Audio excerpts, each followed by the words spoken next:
Hello guys, welcome back to my channel. How are you? I hope you are well.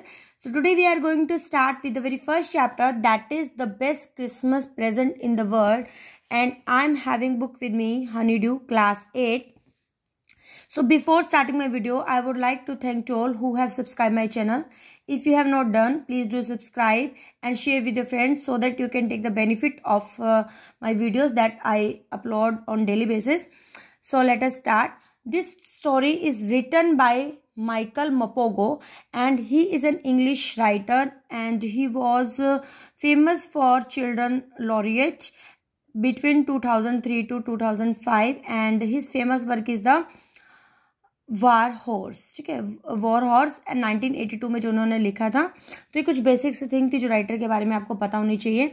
तो जो ये story है, ये एक जो मतलब स्टोरी देखो, बेस्ट क्रिसमस प्रेजेंट, ठीक है ना, क्रिसमस पे कोई गिफ्ट से रिलेटेड ऐसा लग रहा है इस टाइटल से देख के, लेकिन इसमें जो पूरी स्टोरी है वो एक लेटर के ऊपर बेस्ड है. ठीक है, तो जो लेटर होता है वो लेटर, इसमें जो मेन कैरेक्टर है वो जिम मैकपर्सन है, उसकी एक वाइफ है मिसेस कॉरी है.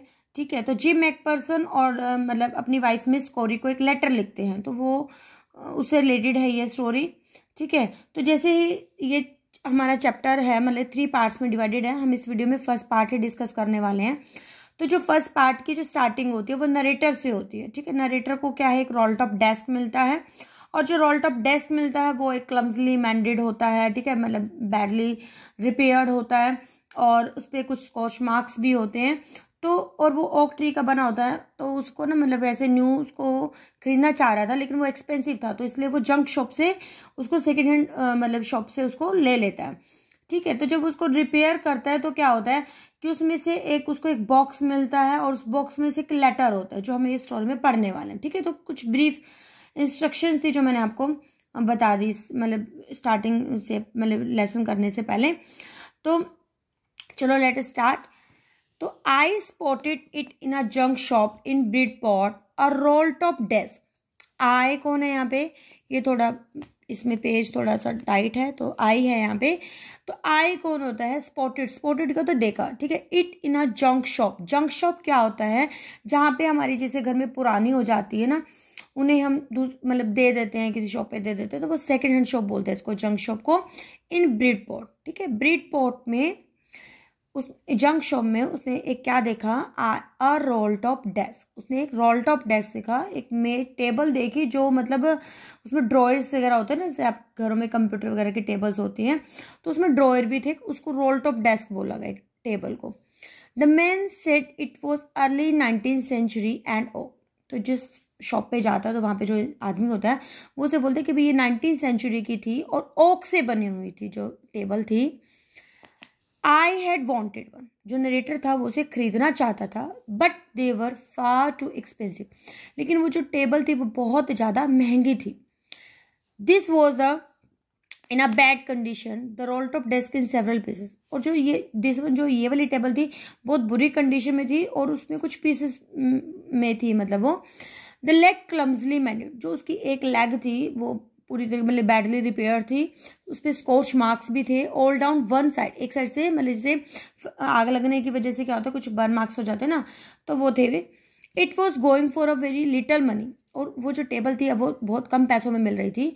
आई थॉट, नरेटर क्या सोचता है, आई कुड रिस्टोर इट, कि मैं इसे खरीद लेता हूँ. It would be a risk और challenge, but I had to have it. वो कहते हैं कि भाई मेरे लिए रिस्क तो होगा कि इस पर स्कॉच मार्क्स भी है, बैटरी रिपेयर्ड भी है लेग इसकी, तो मेरे लिए रिस्क भी होगा, एक चैलेंज भी होगा, बट मुझे उसे लेना होगा.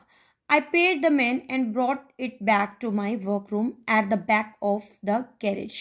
Work room at the back of the garage.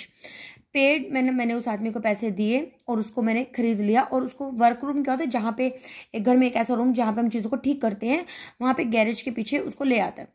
I began work on it on Christmas Eve. और क्रिसमस की शाम से पहले वो उसको रिपेयर करना शुरू कर देता है. जैसा कि हमें पता है कि उसकी जो लेग है वो ठीक नहीं थी. ठीक है, स्कॉच मार्क्स भी थे, तो उसको रिपेयर करनी थी, तो वो उसको शुरू कर देता है क्रिसमस ईव से पहले. आई थिंक आपको यहाँ तक क्लियर हो गया होगा. Let's move further. I remove the role top completely and pulled out the drawers. अब उसने जो रोल टॉप ऊपर से जो वो थी टेबल थी वो पूरी तरीके से हटा देता है उसको, और उसमें से ड्रॉअर है वो निकाल लेता है.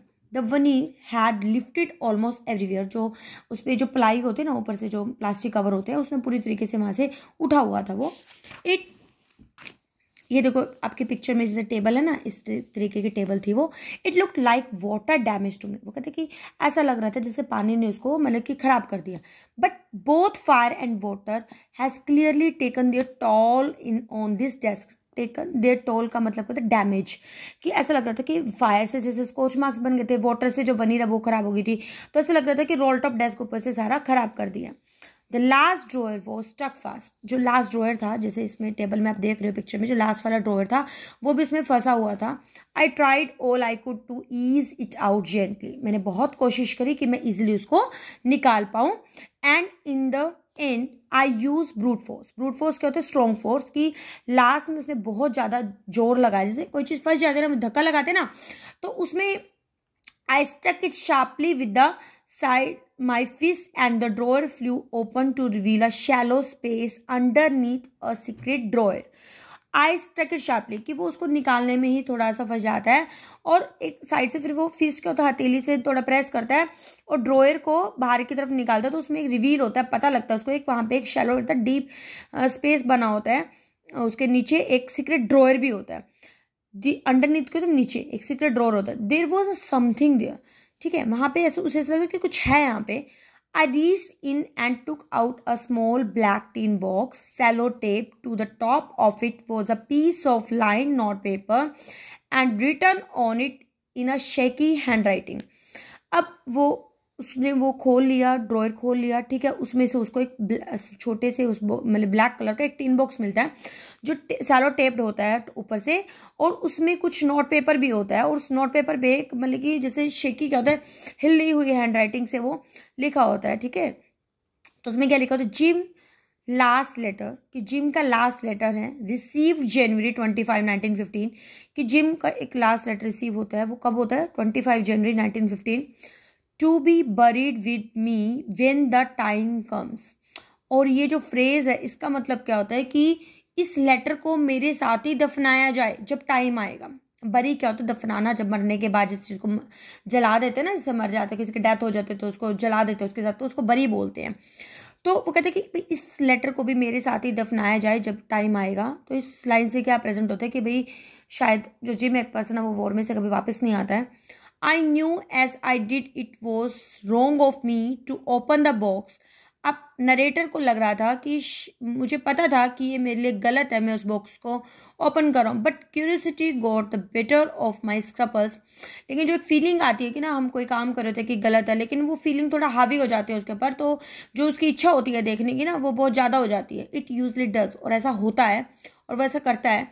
Inside the box there was an envelope, और उस बॉक्स के अंदर एक एनवेलप था, एक लिफाफा था। The address read Mrs J McPherson, और उस पर एड्रेस लिखा होता Mrs J McPherson, 12 Copper Beeches, Bridport, Dorset. I took out the letter and unfolded it, और मैंने वो लेटर लिया और उसको खोला, अनफोल्ड किया उसको। It was written in pencil, pencil से लिखा हुआ था, और उसके ऊपर डेट क्या थी? December 26, 1914। मतलब कि क्रिसमस आपको पता है ना 25 दिसंबर को आता है, तो 26 दिसंबर को ये लेटर लिखा गया था 1914 में। देखो ये जो स्टोरी है वो 1914 से ना 1918 तक फर्स्ट वर्ल्ड वार था, तो उस दौरान लिखी गई थी ये स्टोरी, जो हमारे राइटर है माइकल मपोगो। तो 26 दिसंबर को ये स्टोरी लिखी गई। और देखो लेटर आपको डेट कैसे याद करनी है? 1914, तो 19 नेक्स्ट मंथ में 1915 ही आ गया जनवरी का, तो 25 क्रिसमस की डेट है, ठीक है। तो दोनों ही डेट आपको इजी याद करनी है, जैसे क्रिसमस से नेक्स्ट 26, वर्ल्ड वार कब होता है? 1914, तो रिसीव कब करता है वो 20 करती है वो 25 जनवरी को, तो 1915। तो ये डेट बहुत इजी है याद करनी, इस तरीके से आप कर सकते हो। तो फर्स्ट पार्ट में हमें अभी क्या ही पता लगा कि जो नरेटर है उसको एक लेटर मिलता है। लेटर कहाँ मिलता है? एक रोल टॉप डेस्क में मिलता है। और लेटर किसने लिखा? जिम मैकपर्सन ने लिखा। और किसको लिखा? अपनी वाइफ को लिखा, ठीक है। तो अब उस लेटर में क्या था बेसिकली वो हम सेकंड पार्ट में पढ़ेंगे, ठीक है। मैं मतलब नेक्स्ट वीडियो बनाती हूँ सेकंड पार्ट के ऊपर, तो उस सेकंड पार्ट में हमें पता चलेगा कि उस लेटर में क्या था, ठीक है। तो it was about the first chapter. I hope आपको वीडियो समझ में जो कंटेंट पढ़ाया है वो समझ में आ गया होगा, ठीक है। अगर आपको थोड़ी सी वीडियो अच्छी लगती है तो प्लीज़ लाइक करना ना भूला करो, और मिलते हैं फिर एक नई वीडियो में एक नए कंटेंट के साथ। Till then be happy, keep studying, bye bye.